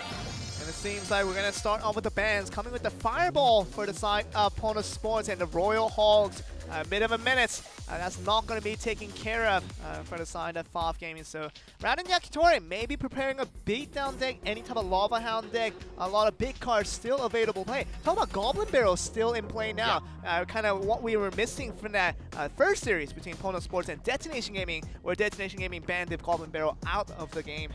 Yeah, absolutely. I mean, it's kind of funny because you feel like maybe PONOS Sports decided to ban Fireball because they wanted to play Royal Hogs, and then Fob Gaming's like, nah, we don't want to play Royal Hogs. So it's kind of interesting in that, and you're exactly right. I was thinking about Goblin Barrel right away when I saw these bans. And we know that the lack of the Fireball means that a poison is almost automatic in terms of your selection of that second mid-tier spell, and War Elixirs for the poison, if you don't have the Fireball, is the best way to go. So with the poison, what can you use? The Miner definitely comes to mind as one of the priorities playing with it, but Miner, Goblin Barrel, and you talk about this beatdown decks, and still very much a possibility for both teams. Yeah, you really feel like Miner's going to be there. It's been so prevalent here in Clash Royale Season 2 in Asia, so I expect to see more of that. But I wouldn't be too surprised if we saw some kind of like quick cycle deck coming from PONOS here. They have, like you said, done that in the past. They could do the beatdown deck again. The Golem Prince deck is available again. So there's a lot of options here. We could see, again, the Royal Giant Skeleton thing. I'm curious. Let's go. We're going to go into Game 1. PONOS Sports, after their great victory over DetonatioN Gaming earlier in this day, going to be going up against FOV Gaming with Rad and Yakitori waiting in the lineup. Yep, so Flying Machine trying to cover that Miner, but double Mega Minion. Double Mega Minion. Nice split there for him. That was a lack of communication, though. I think that's a waste of 6 elixirs, I have to say. Just could have been 3. Because they were both dropped on the Flying Machine. Exactly. One wasn't dropped on the Miner, even though it turned around and fired at it. Oh, this Magic Archer is going to do so much. It's through those golems and just the log, just to make sure it does more and more damage over time. But you can see the bats do a pretty good job. The Rage is now coming through. This is a huge push coming out. And that cannon cart is already locking onto the tower for the side of FOV Gaming here. Yeah, Skeleton Barrel drops on the other side of the river, and the Skeletons turn around to come back and fight the Golem. Oh, no. But a lot of damage coming in here. PONOS looking a little worried now. That's so much damage. And you talk about the Golem being the main character in this story, but the cannon cart did most of that damage right there. That 791 you see, 80% of that damage came all the way from the cannon cart. Yeah, absolutely right. Once that cannon cart locks onto the tower, forget it. It's going to do so much damage. A nice log there to prevent the cannon cart from crossing the river. Ice Spirit here going to delay this Mega Minion and get it killed. So good defense there. Nothing doing. Seems like the Flying Machine just wants to take care of the trash. Yeah, that's Miner laying coming down on here. the ground, Yeah. but now we see the Miner. Good bat counter on both sides. Really quick with those bats. Really nicely done. Preventing a lot of damage there. Okay, now we see the Magic Archer will be killed off. One more shot ought to do it, but it does survive. So now, gonna shoot through this Golem and see how much damage he can get, but it's on the wrong angle. Oh no, it's not hitting the tower. Yeah, it has to be on the right side. The left side is not gonna get it done, but now we're seeing this in play. The Tesla just dragging away the Golem. The Skelly Barrel is not going to do much against this Infernal Dragon here. Yeah, smart placement with the Valkyrie by PONOS that time to prevent the cannon cart from locking onto the tower like it did last time. Still going to get quite a bit of damage from these golems and the poison, though. But the explosion damage from the death damage coming from the golem wasn't on the tower, so they saved themselves a little bit of room for now. But this Miner not getting too much work done with this cannon cart on defense, doing just a splendid job here. Yeah.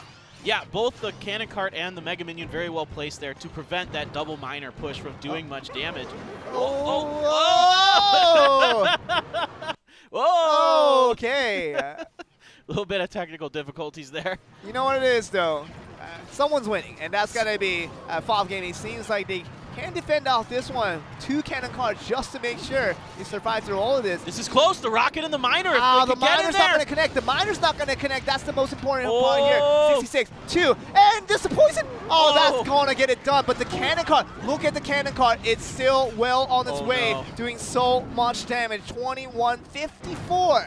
We could see a 3 crown here. It's already down to about half health. It's less than the Princess Tower on the right side. You're right, it is.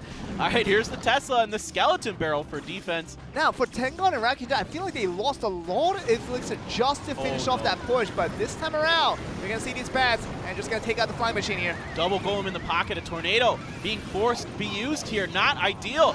The Magic Archer doesn't do a ton of damage right away. It's going to be so hard. The Golemites are getting in there and doing a lot of damage. Hey, but this is a lot better defense than what I expected out of that one. And 1240 down to 1213 will be the final count here. But no offense whatsoever for PONOS Sports here. Yeah, they're just not able to do much. Defending. Yeah, there's nothing they can do to these Golem pushes. They just don't have the right cards to get those Golems knocked down quickly. They don't have something like Mini P.E.K.K.A. or Lumberjack or anything that does a lot of single target DPS. And now we're looking at those matches running to that poison pool. We know what that means. That's going to be quickly a dead sorts of units here. And now we're still looking at this one Tornado trying to get the job done. But eventually over time, the cannon cart and the Golem will be so much of a threat. Now the explosion damage getting down to 713. And now this poison damage is going to do it so much, down to about 417. down to about 363 in the end here. Right, so you got to feel like this next push, we haven't seen the right answer yet from PONOS. It might just not be there. Once again, the Archer does connect to the tower this time, doing some damage through there, but look at this. This is such a huge push. This is definitely over, and we don't see a comeback opportunity for this one. The Poison, the Tesla is not going to survive for very, very long here, and we're going to see this zap just to add insult to injury. And now we're going to see not even a cannon card pin needed, and it seems like the Poison will be good enough to finish out this game. And FOV Gaming upsetting one of the top favorites again with PONOS Sports going down. Yeah, exactly. So, FOV looking really strong so far this season. They're keeping their momentum from last week going here. Let's see if they can continue, though. PONOS, our champions from last season, they could certainly turn around and get it done. You know, one thing I've been, just a real quick kind of aside here, I love the shirts that the Japanese casters are wearing. It's like minimalistic Clash Royale shirts. They sell this at the Clash Royale store, the Supercell store. If you look through there, the online store has those shirts on sale. So now it's actually right now it's a Clashversary sale. So this is a Clash anniversary, and they're having a discount sale off of that one. So we're back to us. I didn't even know we were back to us. But the more important thing is I bought some figures, those Archer figure and also the P.E.K.K.A figure. I bought them on as a set, $32, and got the global shipping. I got Ending Life, some of those gifts as well. But you know, we could get to some stuff as well. The t-shirts, t-shirts definitely, they're on sale right now. All of those shirts you saw on the screen, they're definitely online here. I got to get me some Sparky gear, man. I love Sparky. I don't think I saw anything Sparky related. Come on. I really did. I want to find anything Sparky related, anything Elite Giant, just Elite Giant, anything that Royal Giant, anything. Royal Giant, just put anything involved in there, but nothing came about. So it really could be maybe to a later time where you have to make some purchases here, paper thin, but we are going to game 2 very soon here, and it seems like after that game 1, we were going through some tear from PONOS Sports where they couldn't pick up the pieces, and we're really just left defending the entire game here.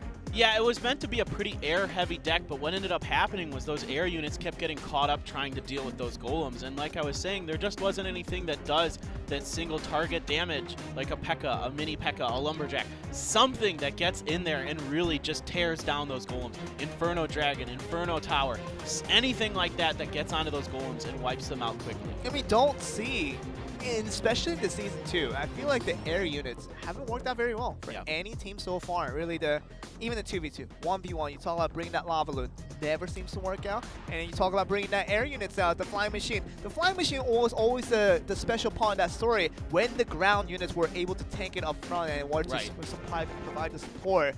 But otherwise, it seems like the flying units never really worked out in the Season 2 so far. And another example from PONOS Sports of why it didn't work out. We're going to see if Game 2 looks a little bit different here. Yep, so I expect PONOS to bring something different here. So far, just the Mega Minions being dropped, bats getting zapped. Not the perfect zap in the world, but... Yeah, you missed one bat. Now that Miner's going to have to fight a Dark Prince. And the bat helping out with the damage. Yeah, a little extra damage there. So, okay, more bats here. Another zap coming down. This one a little better. That log going to prevent, and the zap going to prevent that charge. Necessary. It was close. It was close. Okay, here we go. Royal Giant Skeleton. Oh, this is a typical combo. Now we're waiting for that now. And this is going to be the one seeming like walking things through. And the Inferno Dragon loses interest. Yeah, it got dragged off there a little bit. Now it's focusing on the Giant. Will PONOS zap that? Or I mean, I'm sorry. Will FOV zap that Inferno Dragon? They never did. So that did a lot of work there. Like the explosion damage is going to be happening around the Tesla, but still moving on. It's going to be that Prince knocking towards that cannon card. That Prince is still alive here. It's going to do some damage. Yeah, unfortunately they were able to get that Mega Minion down to keep the Inferno Dragon off, but it's locking on now again. The Mega Minion is so still well at it. Oh my god. The Mega Minion was fresh as it could be, and it was still well on its way to the tower. And talk about that Prince getting a couple of pokes. That can hurt quite a bit as well. Yeah, I was really surprised there on that initial push by FOV that they didn't try to zap or do something a little bit more to deal with that Inferno Dragon. It was really the biggest threat they had to their push. This time, Giant Skeleton, Royal Giant coming again, Tombstone to counter this time, an offensive poison this time from FOV Gaming. The Inferno Dragon has locked onto the Royal Giant this time. Perfect. Once again, this 12 elixir investment does literally nothing. Yeah. Yeah, it's just not enough, and now the Golem's getting through. They have their own Inferno Dragon, though, this time to at least break it down to the Golemites. But here's that mini P.E.K.K.A I was talking about. Really good counter to the Golem. We'll see if that turns into true here, because it's not going up against the Golem right now, it's going up against the Cannon Car, and it's gonna just tank it in the front once again, protecting that Cannon Car, and the Golem is still well on its way, the Infernal Dragon now gone. And there's that E-Wiz I was talking about that you need to protect the Royal Giant. Okay, so that good Giant Skeleton just to make sure it keeps things alive. Yep, and that's gonna kill a lot of units right there. Oh, it missed the, it missed that cannon. Wow. Now we're looking at it here, and we'll see what this all turns into. Cannon Car just trying to get in. The Infernal Dragon just trying to melt things down before it gets anywhere. It's pretty good defense for now, but where does the counterattack happen if you're the side of FOV Gaming here? Yep, trying to get that cannon cart sneaked in there, but that Golem coming down at the right time in the pocket, soaking up the cannon cart damage, and the Prince taking it down, and that is it. Literally just one push from PONOS Sports from these two guys. Raiki Jones and Tenga defining that entire game too. Yep. One push, changing it all here. Yeah, absolutely. It looks like Golem seems to be the real strong choice right now in 2v2. You have to be able to deal with it in some ways. The Inferno Tower, we might see that come back here in the next game. Inferno Dragons are pretty much a must at this point. And you feel like you might want to mix it up with like what we saw in game 1 from PONOS, with kind of like more of a control or kind of like cycling type deck, but that actually isn't good against Golems. And even against Golems, we saw huge amount of effect coming through with that Ice Wizard. Exactly. Very much absent throughout these first 2 games so far. The losers never really had the Ice Wizard to defend against the Golem. And Ice Wizard paired up with the Inferno Tower, Inferno Dragon, doesn't matter, any type of charging unit to further slow down that Golem. Did a very good job. Yeah, absolutely, absolutely. That Ice Wizard seems to be a really powerful unit for that as well. So a lot of cards you need to kind of keep in reserve for this type of situation. But let's jump into game number 3 here between PONOS Esports and FOV Gaming. Raiki Jones and Tengad took game 2. Rad and Yakitori took game 1. This is the deciding game of the set. Even 1-1, and Tengad Raiki Jones trying to get the win here. Don't want to be taken down by the King Killers. That FOV Gaming is knocking away towards GameWith last week around, but otherwise we're seeing a pretty heavy threat coming in through, and this Tornado just to knock down the Royal Giant just a little bit back here. Royal Giant got a couple shots in though. The Giant Skeleton going to be taken down by the Valkyrie and the Inferno Dragon, but they're going to get blown up by that bomb. And for that 12 elixirs you stand out with that Giant Skeleton and that Royal Giant, I mean, that defense was pretty simple for taking Tengad and Raiki Jones. So standing on the Infernal Dragon all together was really no trouble there. And now we can see this come through. And of course, the log is going to get to the Magic Archer. It's going to get things down. And you talk about that heavy counter push that happened for PONOS Sports. Obviously, with that 12 elixir spent a little bit early for Rad and Yakitori, they didn't have much to defend with. Right. So far, both teams' pushes have done about 500 damage each. So PONOS Esports started off with the Miner and the Zap, and that did a decent amount of damage there. A Cannon Cart this time to counter the Miner. Bats as well. Ooh, getting some hits in, though, from that guard. And from the Bat as well. Yeah. Just getting a little bit at 1163. Okay, Royal Giant and the Giant Skeleton coming down. Are they going to have the E-Wiz here to deal with it? The Ice Wizard locks onto the Valkyrie. A Zap. It's a late Zap. Late Zap, though. Those Zaps just aren't there. We need the E-Wiz here behind this push from FOV Gaming to make this work. And we're finally starting to see the Ice Wizard come into play, but really that Zap was a little bit disappointing to the fact that the Royal Giant was down to about 10% health already. Yeah, another strong push coming in from PONOS Esports. The Miner with the Skeleton Barrel this time. Do they have an answer? A lot, very, very nicely timed log. So that's get the job done, but we're now looking to Mini Pekka. How long will it survive here? The Bats are doing a pretty good job. It's not going to allow it to get even a single hit towards that tower. Yep, Bats and guards this time. Very nice placement on the guards. An offensive poison coming from PONOS here, taking down the rest of those units. They're changing lanes here. Okay, they're going to try and do it with the Bats. The Bats there to cover for the Inferno Dragon. A Miner there to pull the Inferno Dragon off. Okay, this is a decent little push here. There's a good Zap, good Zap. We're looking at this now. The Valkyrie needed here. And we're still seeing the Royal Giant get a decent amount of hits in, and the Bats, and once again doing a very good job. The Cannon Car is looking towards it. The Cannon Car connects on the left side. Yeah, the Ice Wizard is covering it from the Bats. Oh no! The poison here, but on the right-hand side, the Miner's going in with the Flying Machine locks on. Oh, the Flying Machine. We didn't know that was going to be the ending to the story, and why got it? They almost turned it completely around FOV Gaming. Yeah. And that Cannon Car connecting on the left side. We saw the same thing happening. The Mini Pekka is not going to connect as you were kind of excited about. Yeah. But we're looking towards, once again, an overtime for these two guys. Yeah, absolutely. Double miners coming in, an offensive poison from PONOS to cover their own miner. Gonna do work on that Ice Wizard, but no real damage from the miner. Cannon cart. Oh. It does connect, and that's a lot of damage. Just leave it stranded. It will do incredible amounts of damage over time here, Paper Thin. Yeah, absolutely. Okay, Royal Giant in the pocket and the Skeleton Giant to try to deal with this bottom right tower for PONOS. Not many shots coming in from the Royal Giant there. Yeah, that was very good just to drag it away, and we saw basically a good play coming through it. The miner is going to do a little bit more damage here, but this Flying Machine is doing a lot of damage. The Flying Machine still well in it. It's going to take it down to 213 with the poison still counting it down. 186 on the left count now. One more poison is all it takes for PONOS to take this game 3. Skeleton. Can they get to it? Oh, it's a rocket! Oh, they don't need a poison. Just go with the rocket. Oh my word. Tangon and Rocky Jones, it seemed like a closer one than it should have. Yeah. But losing that left tower a bit early, we were a little bit surprised and maybe a little bit worried for PONOS Sports, but do pick it out to win in the end. Yeah, absolutely. The rocket in the pocket there at the end. Surprising us a little bit with that rocket. But overall, a nice job by PONOS there. That Royal Giant, this deck, I like it, but there's no E-Wiz when they need it. And even the zap they have, it's used in the wrong position. Right. That was the wrong thing that could have saved.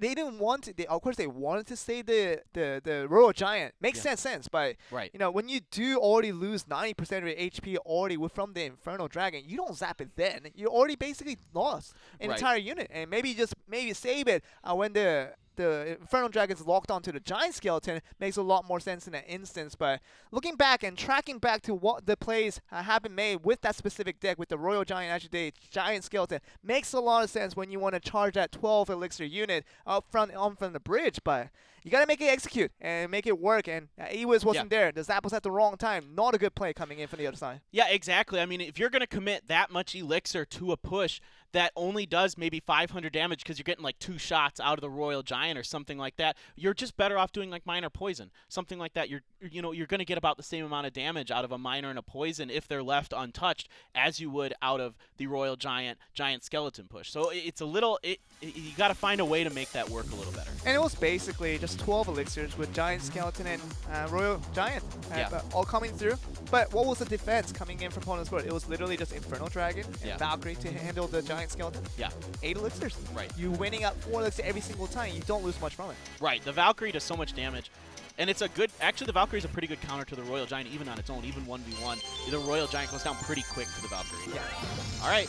Ooh, okay. Fans coming in here. We're seeing Rollerporon from PONOS Esports. We saw him in the King of the Hill. He was their 4th member last week. He did end up losing in his King of the Hill match, but he's opted to ban the Lava Hound this time. And Fav Gaming banning the Tornado on their side, and we've got Donnie. Not going to be Kensumichi, so Kensumichi on that 4th player spot on the substitute role, and they can Bouya on that 4th man role as well. So we'll see if they can get to the King of the Hills paper thin, but otherwise we're going to see this player, Rollerporon, we see a glimpse of last week that phase going up against GameWith, but didn't turn to a lot of success. Remember, he had a tie, and of course that led to an eventual loss in the end. But Rollerporon, maybe he'll get a fair opportunity this time around, 3 games to just prove his worth here. Yeah, absolutely. I'm expecting to see a little bit more out of him here. I like what PONOS is doing here, kind of. I'd rather see Mikan Bouya, but I guess if you want this guy to get some experience, and maybe if you're PONOS Esports, maybe you feel like Fav might be a good opponent to kind of give Rollerporon some more experience. So later down the road, he has a little bit more, of that battle testedness. There you go. And they do start off the game 1 with this new player from PONOS Sports. And of course, Rollerporon coming into this field, feeling pretty confident about his ventures, and he's coming up against Donnie. See what happens here. Yeah, absolutely. We'll see if both players opt to just wait, leaking just a little bit of Elixir. So we might go down to the 2x, or we might, okay, nope, the Zappy's coming down for Donnie. Well, we see the Mega Knight deck could be a possibility. Been Donnie. Been very popular today. Last week it was the Graveyard Story. Oh, yeah? This week, what is this? Battle Ram. Okay, could be the P.E.K.K.A deck. Could be. could be the P.E.K.K.A deck. A Magic Archer here for Royale. Yeah, could be the P.E.K.K.A deck. Looks like the P.E.K.K.A, the split push deck. Yep. Ooh, okay. Hogs coming down here, but the 3-1 split this time. Dark Goblin locked onto the Valkyrie. Iwa's doing some decent damage to those Hogs. They don't get much, don't get too many hits in there. It's going to be important though. Iwa's not going to be targeting towards the tower for now. The Magic Archer gets a couple of strays. Otherwise, we're still looking towards Royale. We got most of this damage so far, mostly due to that left side charge of that Magic Archer. Yeah. I'm pretty sold that this is a P.E.K.K.A deck from Donnie. But here, down for Royale, I'm not entirely sure what's going on with this one. It's a bit of a mixture of both things, and we would like to see something else here. The Valkyrie here probably going to tell us it's not going to be the Mega Knight deck, but it's going to have the Roy Hogs in there, so what's its supplemental units? We're going to find out sooner and sooner here. Yeah, it could just be that control deck kind of a version of what Tempura ran earlier. It's not looking super distant. Iwa is there to counter the bandit. Oh, that Dark Goblin gets in though, untouched. But it is a naked Goblin, Dark Goblin, so it's not going to be doing too much damage. It will die out pretty quickly, getting it down to 1991 on the right side. Yeah, it's still a decent amount of chip damage for 3 Elixir. It's nothing to sneeze at. Magic Archer coming in here, but the Iwa is to counter him. The battle ram as well coming in here. A Good nice fireball. Make sure everything is intact, and once again, we're gonna try to see if that Valkyrie did the job, and over time he got a skip frame just to tell us that the Valkyrie sort of did its job. I think it did its job. Iwa's here connecting onto that Dark Goblin. That's really useful for them. Getting a lot of damage. Ooh, oh, such a good very fireball. nice, and you were just timing that with that Electro Wizard. Gonna target those shocks on there, and this bandit, I don't think it's gonna charge on it. The Magic Archer takes that charge damage, which is a little bit unfortunate, but this battle on the left side. Ooh, that's gonna get its charge in. It does the charge damage. The Valkyrie gonna clean up those barbarians. In the meantime, Iwa is coming down for Royale. Nice little push here. Neither player has shown their final card yet.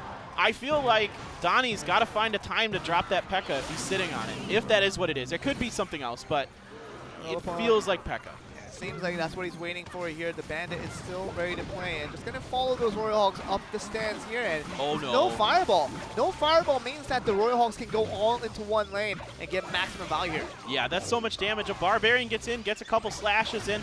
Fighting that Magic Archer is the Iwa. He's going to get one zap down as well.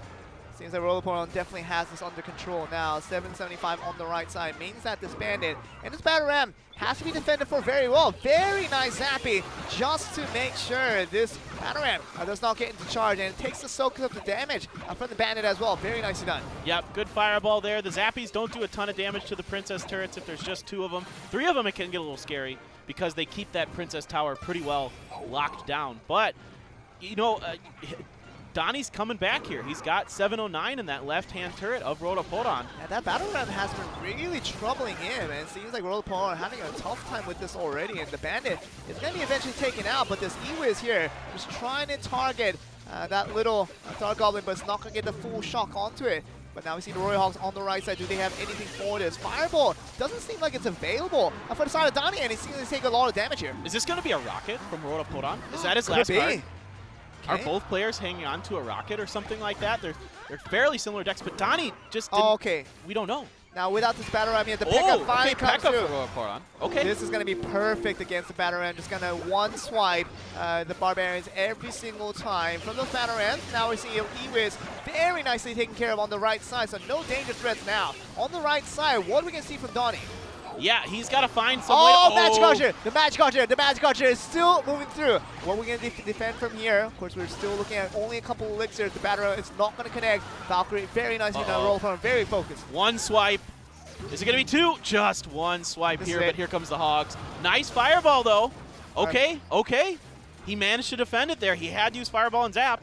Now we're looking at Fireball Zap on the other end for Royale. This is what we're going to be waiting for. The battle ram has to be this one to make this play. P.E.K.K.A once again coming through, limiting this factor here on the left side, keeping it practically invincible here.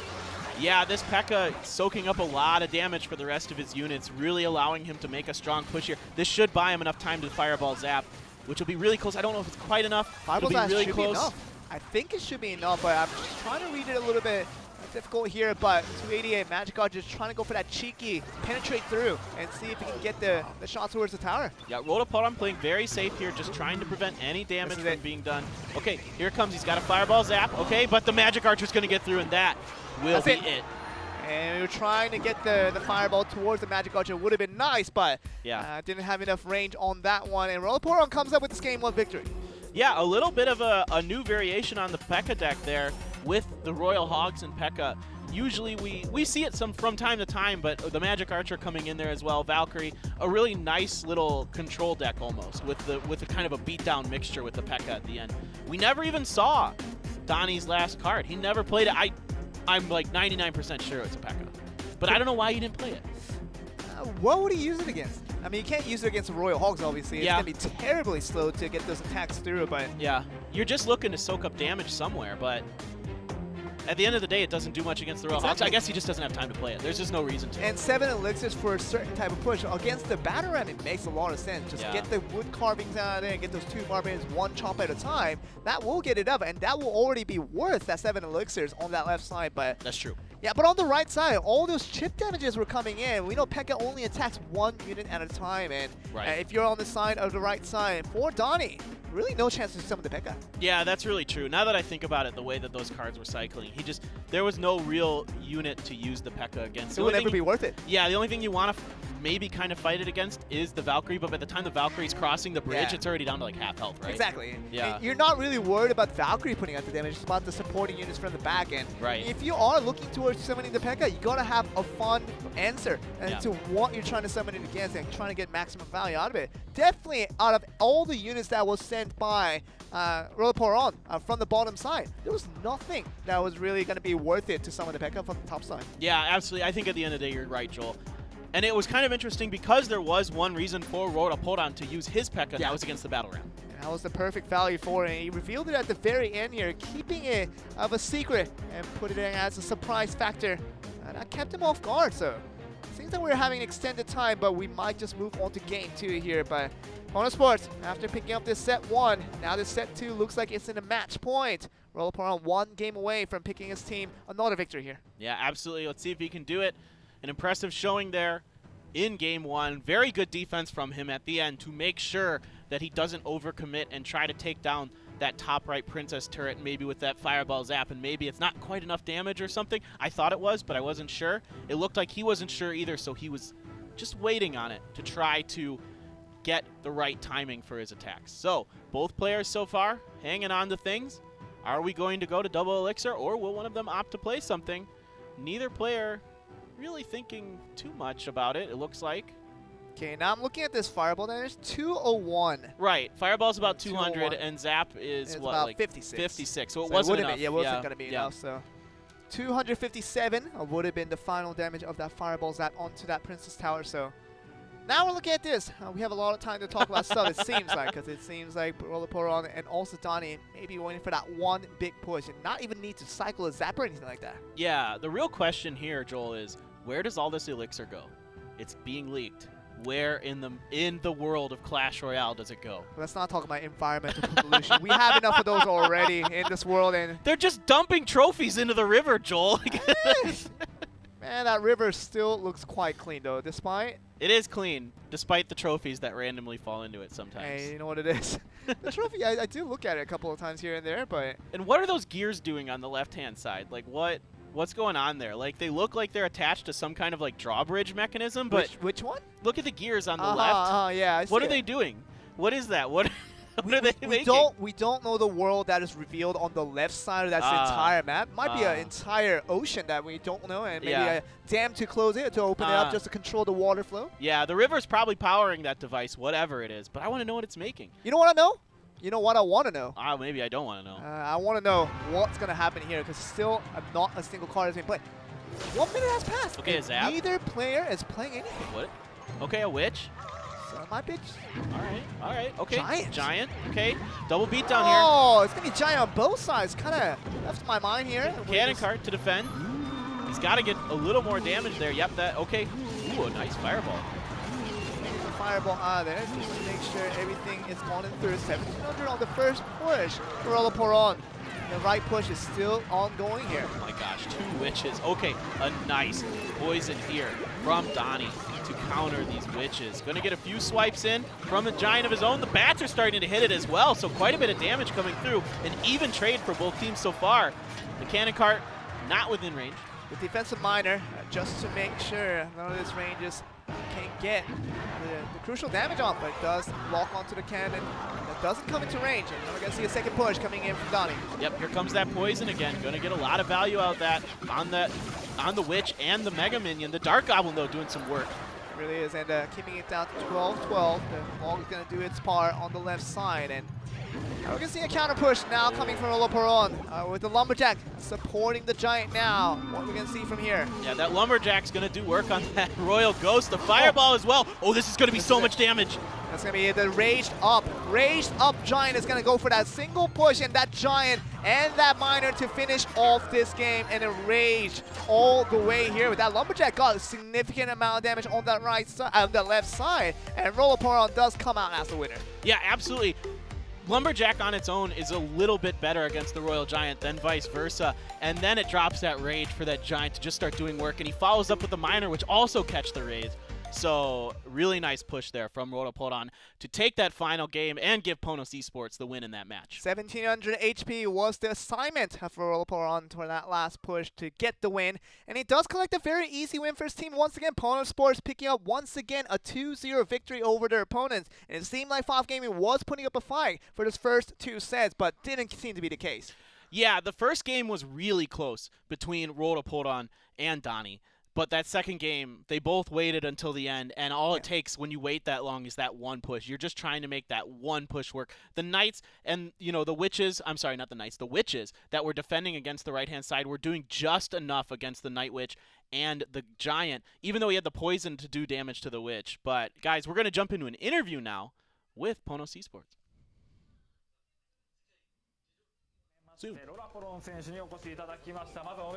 Congratulations. How do you feel? I'm very happy. Your first win. You must be upset from the previous loss. Yes, I was very upset. How have you been practicing? I've prepared a lot of decks, and so that I can react to any kind of decks. So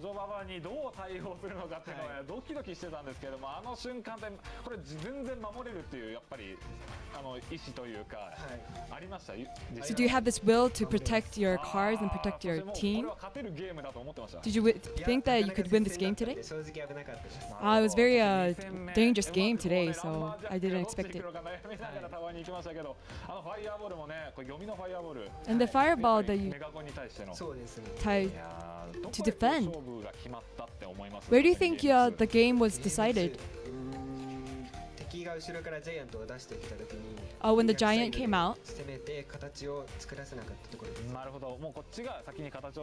and the other opponent wasn't able to structure the game. It was an excellent game. 2 win, 1 loss against the Japanese teams. Your last words to the next game? I hope to win the Korean games. I'll do my best.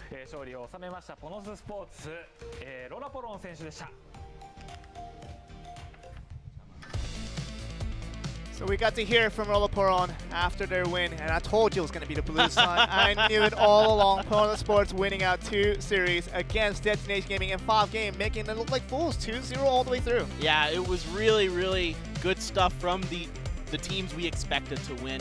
The underdogs today, not quite able to get it done. Nice to see the blue side get some W's. No fairy tale story this time around from the right side, because it seems like DetonatioN Gaming and FOF Gaming looked relatively weaker when compared to the left side game. So very quick day, 2-0 all the way around. Even GameWith treating us with a 2-0 of their own. So 6-0 on the board for the left side. The blue side is looking relatively strong today, whereas the red side was looking stronger for Southeast Asian Korea.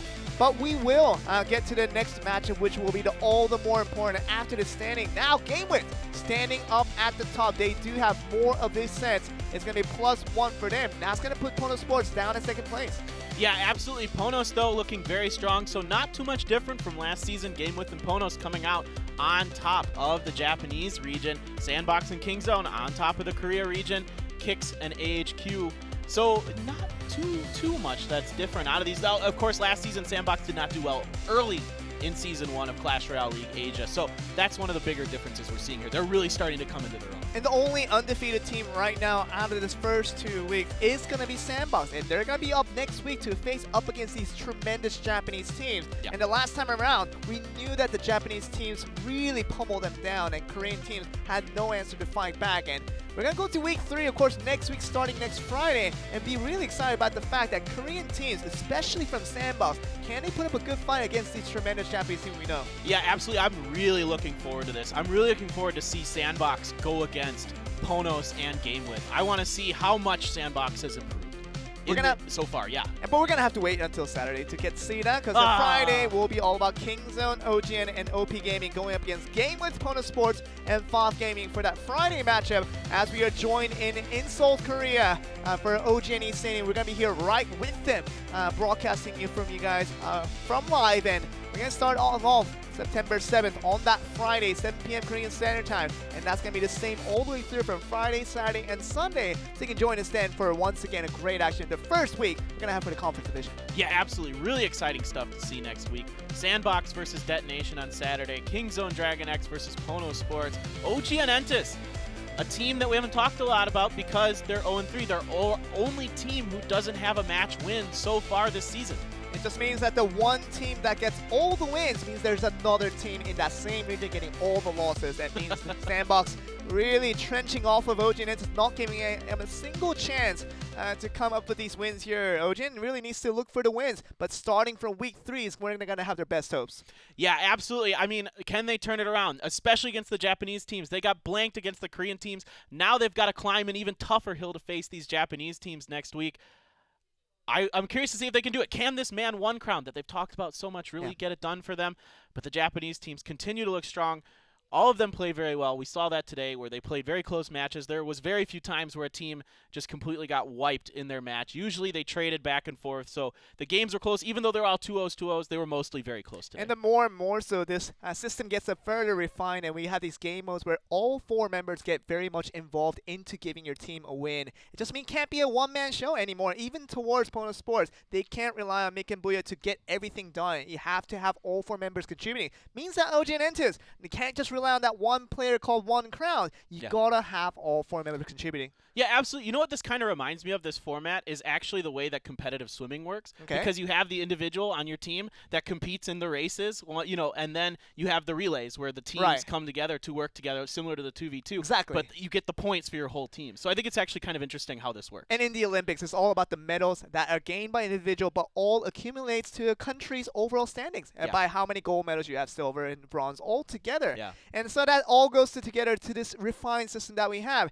It's no longer a one-man show. The Season 2 is going to be about teamwork, teamwork, teamwork, and it's going to be a contribution from all the way around. Yeah, and I think that's really exciting for Clash Royale esports. I really like it. I get to see a lot of different types of decks, a lot of different players, a lot more unique things. Today we saw quite a bit of different variation than what we saw last week in the Japanese teams. It was almost all graveyard last week and a few P.E.K.K.A. in the 1v1s. But that's going to do it for us, guys, for this week of Clash Royale League Asia action. We're going to come back next week, next Friday, 7 p.m. Korean Standard Time. We're going to come back with Korea versus Japan. So don't go anywhere, guys. We will be right back next Friday. We'll see you then.